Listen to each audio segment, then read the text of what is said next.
Au manoir de Fontaine, qu'il fait bon dans l'atelier de verre à chaud. Enfin une température de saison et le spectacle du verre en fusion est captivant. Là, il a soufflé, l'air a fait pression sur le verre et vous avez vu une bulle d'air apparaître.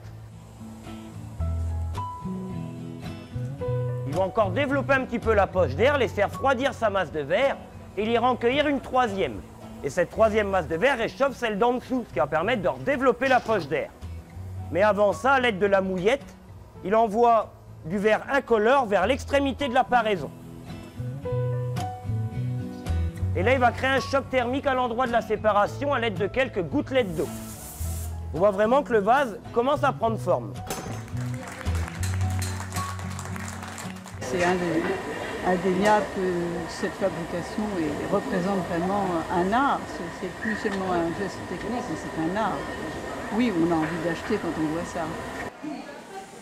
Dans la vallée de la Brelle, le travail de flaconnage pour les parfums, la pharmacie, les spiritueux emploie 7000 habitants. La fête du verre y fête ses 20 ans.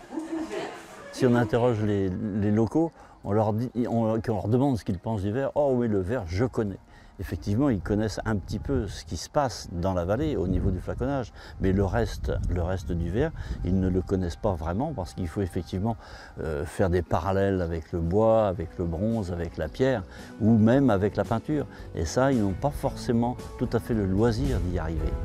Le jeu du verre et de la lumière illuminera encore ce dimanche à Blangy-sur-Brelle. Les artistes et artisans qui domptent cette matière sont passionnants.